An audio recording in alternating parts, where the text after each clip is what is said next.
Okay, time for a new video, and whether you are somebody new to my channel or you are returning to my channel to watch this video, it is greatly appreciated. As always, I'm filming this video in one go, so if I stumble over my words moving forwards, I apologise about that. And also, if the quality of this video is fairly poor as well, if there's any lag, anything like that at all, sadly it cannot be helped, and hopefully it is not too much of an issue for you. This is yet another Eurovision 2022 related video here on my channel, and once again I'll be specifically talking about Melodifestivalen, which, as we all know, is the Swedish selection for the Eurovision Song Contest. We have had 4 shows now of this year's Melfest, so all of the songs are out there, we've heard them, we've all got our own opinions on them, including myself, and we have 2 more shows to go.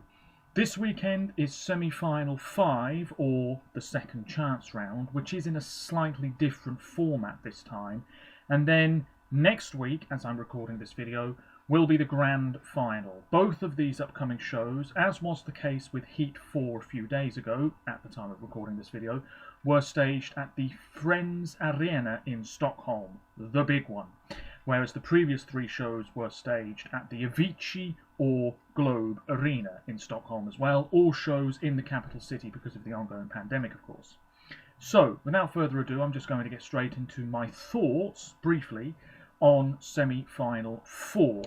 So I've got the information in front of me. A lot of people were really excited about this heat, saying that it was the strongest one once they'd heard all of the songs. And yeah, I'm inclined to agree with that. There's not really any song out of the 7 that were on offer last weekend that I really disliked.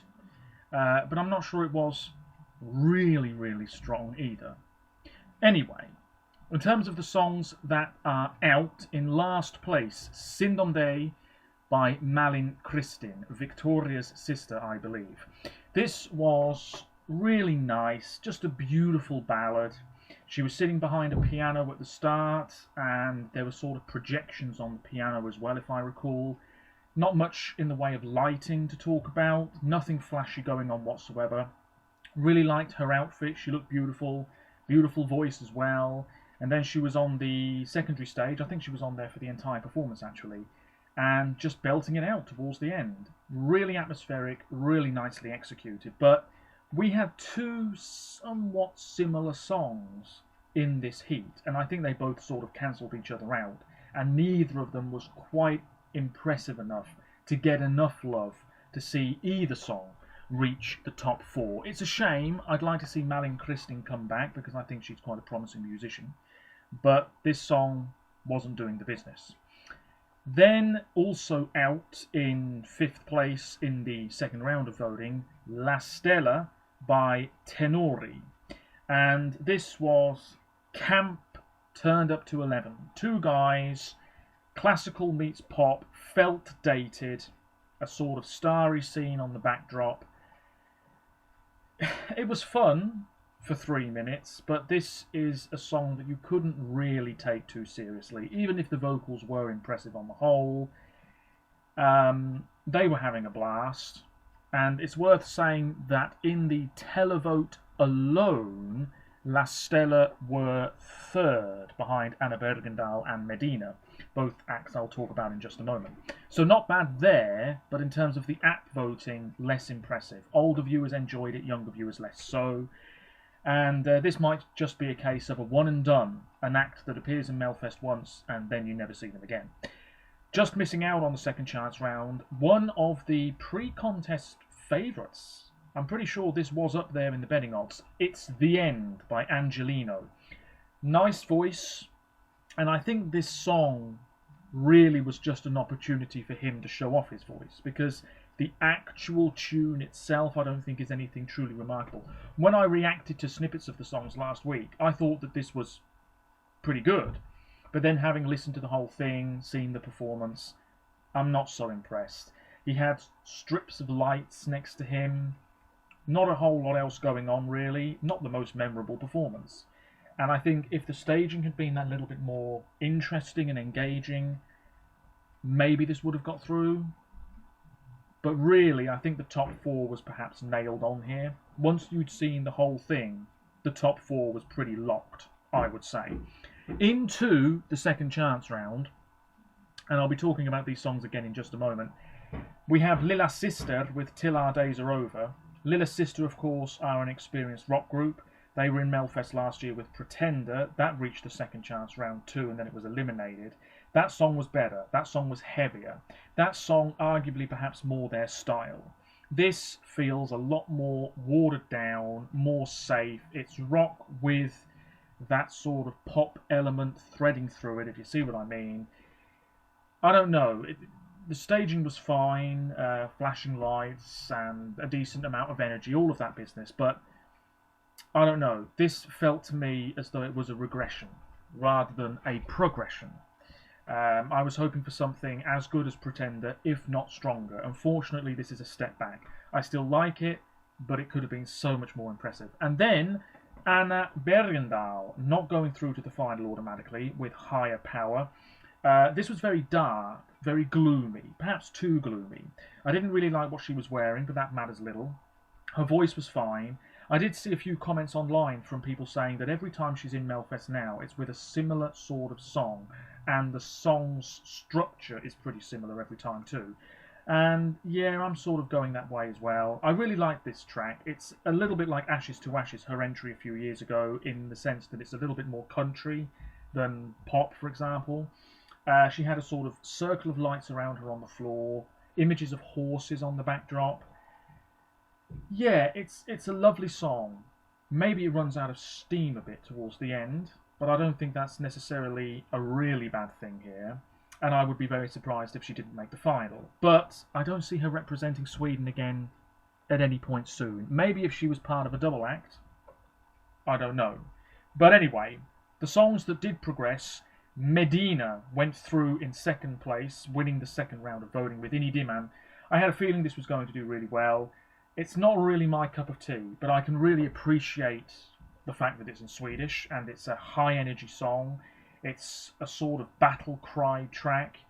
It's the two guys, there's loads of dancers, it's got a sort of Latin pop feel to it.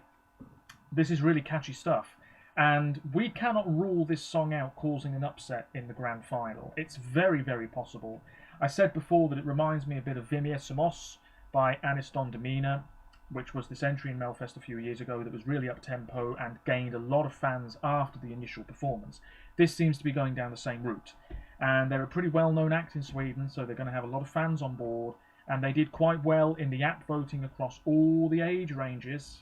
So it's a sign that they could be onto something really special. But the winner, Clara Hammarström, no surprise here, with Run to the Hills. I thought this was really, really top-notch. She was in an interesting outfit once again, which I'm not sure I loved. There was another dancer with her as well in a green, similar outfit. We had lots of colourful lights. The melody in the chorus sounds really familiar. I can't place it at the moment, but it sounded really familiar a few days ago, and it sounds familiar now. But this is arguably the strongest song Clara has had in Melfest so far. She's clearly in it to win it. I'm not sure she will win, but this is a decent pop effort. There's no doubt about it. It's got a good sort of momentum to it, and it builds up nicely, and it's a real crowd pleaser. And I don't see any situation where this is totally ignored by the juries, the international juries, and indeed the public in the final. With that being said, let's talk about semi-final 5, or the second chance round. Now, what's interesting this year, and indeed for future years I'm sure, is that the 8 acts have been split into 2 groups rather than facing off in duels against each other. This was a random draw as well, so in Group 1 we have My Way by Tony Sekelius and Suave by Alvaro Estrella. They were both in Heat 2, and now they're together again, along with Hullabaloo from semi-final 1, that's Dana Strawhead, and Higher Power by Anna Bergendahl. In the second group we have Som du Vill by Teots, Best to Come by Lisa Miskovsky, Till Our Days Are Over by Lilla Sister, and I Can't Get Enough by Kazi Opea. Well, let's think about this. Tona Sekelius' track is just the sort of thing I think a lot of people are really going to gravitate towards. It's got an uplifting message, it's very powerful. The staging could be better, arguably. Tona is in that sort of brown coat, and then off that comes, and they're in this banging black dress. And yeah, it's a very uplifting, happy track. Little bit repetitive. There's a couple of people, I think, pretending to play the violin. But it's good. It's not an awful song by any means. It's not quite outstanding either. Hence why it's got to come through the second chance round, perhaps. But this is in a really good position to go through. I think the song is going to connect with so many youngsters, and I think older viewers as well will appreciate the sort of buoyant feeling of this track. I don't see why they wouldn't. As for Suave, this is Alvaro Estrella sticking to what he knows, and he will stick to what he knows until his final breath. This is Latin-style pop. He's very charismatic, absolutely in his element with this one. I mean, you put Vamos Amigos, Baila Baila, and Suave next to each other, they all sort of blend into one, don't they? At least I think so.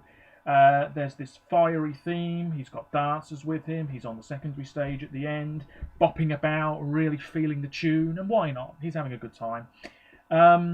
Alvaro has a habit of getting through to the final, doesn't he? He's quite a consistent qualifier now, but he never seems to push for the win when he's there. And if this goes through, it's the same deal. I do not see much love coming his way, but you just never know.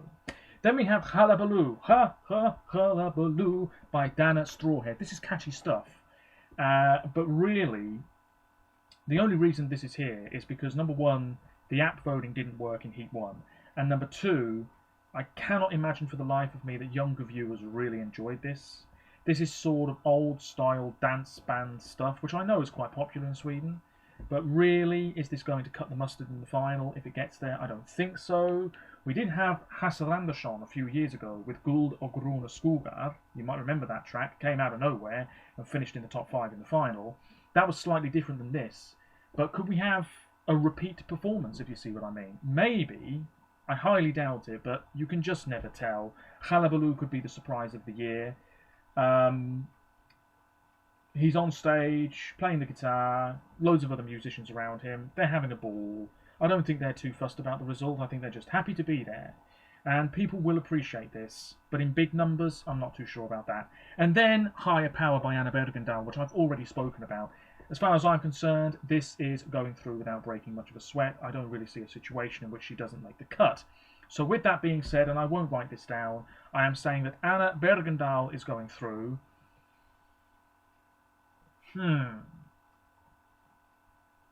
I think it probably will be Alvaro ahead of Tone Sekelius. I'd rather have Tone Sekelius go through myself, but I think it will be Alvaro, and then Dana will be last in that group. But who knows? We wait and see. As for the second group, which is arguably a tad weaker, you could say, Som du Vill is great. 16 years of age, Teos, I believe. There he is, Theodor Haraldsson. I mean, I had no idea he was that young, but what a great performance. Really selling it, really confident. He's in that sort of puffer jacket, life preserver type outfit. Dancers with him. Very slick choreography, some of the best of this year's Melfest, I would say. And the vocals aren't too bad either. He's having an absolute blast. Good on him. And it's in Swedish, and I've no doubt in my mind that he'll be back in Melfest at some point in the future. Certainly if he doesn't win. Yeah, a lot of young people are going to love this. Older viewers might appreciate it too. He's probably going to make the final.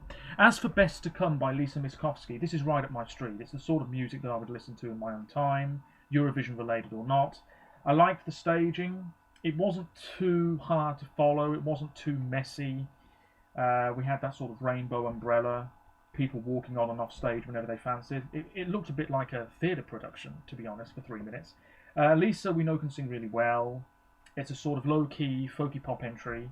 This won the televote in the second round of voting, but she's only made it through to the second chance round rather than directly through to the final, as she did many years ago. That makes me think that she's in a pretty healthy position, but we can't just go on the televote alone. Then we have Till Our Days Are Over by Lilla Sister. If Sweden's in the mood for rock, this is it. This is in a very good place. And then we have I Can't Get Enough by Cassiopeia, which is this very sort of free-spirited, charming, almost bubblegum pop type entry. Blonde hair, loads of tattoos, loads of dancers. Have you noticed that in the vast majority of Melfest performances this year, one dancer keeps resurfacing? The same guy is there on stage all the time. The amount of choreography he must have to learn every year is extortionate. He was on stage with Robin Bengtsson in Kiev as well many years ago. Anyway, that's a side point. I Can't Get Enough certainly has a lot of fans from outside of Sweden. And I think in Sweden, I think people will enjoy this for what it is, but I don't know. I mean, if it reached the final, would it do well? I'm not too sure about that. It might just be forgotten about, even though it's quite a happy song. I don't know. I'm starting to ramble. My prediction for Group 2, I'm saying that Teots goes through, probably as the winner of that group, and possibly Lisa Miskovsky. Yes, I think so. If Lisa qualifies, she might finish last in the final. But then again, many years ago, 2013 I think it was, we had a song called Only the Dead Fish Follow the Stream by Louise Hofstien. And that was in a similar vein to this. And that did quite well in the final. So I know it's been several years, but you just never know. So there we go. That is my semi-final 5 second chance round preview and semi-final 4 review of this year's Melfest. Let me know your thoughts. It's much appreciated if you leave a comment, leave a like, share the video, whatever it is. Links as always in the description to my other social media pages as well. I really am trying to take more of a step back from things, and certainly offline that is the case. But there's going to be plenty of videos and blog posts over the next couple of weeks. Tomorrow, Montenegro's song. I'll be reacting to it, all being well. The Albania revamp. I'll probably be reacting to that as well, all being well. And then we've got shows at the weekend, loads of other things happening too. The UK, I think the BBC have just, well, I think they're in a coma. I think they're in a very serious coma. They might not pull through. It's concerning times. But we could say the same about Georgia. Circus Mercus will bring the party. Well, where is it then? Clock is ticking. Anyway, let's not be impatient because we know we're going to get the songs within the next couple of days. Thank you so much for all of the support on the channel recently. Certainly the video that I filmed this morning, I had a little bit of time to react to the Dutch entry. Oh, mwah, mwah, mwah. It's just sensational stuff. Really love it. Not everybody's cup of tea, which reminds me, I better drink up. But to me, absolutely one of the strongest songs of this year's competition so far. Let me know what you think. Hopefully the quality wasn't too bad, and I'll be back with more Eurovision related material in the near future. One video I am hoping to film soon is a 10 really great songs of the national final season. Not necessarily songs that most people really seem to love, like Hold Me Closer or Terra by Tashu Geiras, but maybe songs that have been a little bit forgotten about already. So if you've got any suggestions for that, leave a comment, get in touch with me on Twitter. That's maybe the best place for it, and I'll certainly see those comments and take them on board. I've already got a few notes on my whiteboard ready to go. That video will be coming soon. Until next time, take care of yourselves, stay safe, and roll on more of this Eurovision 2022 season. Yeah, cheers. Bye for now. Take care.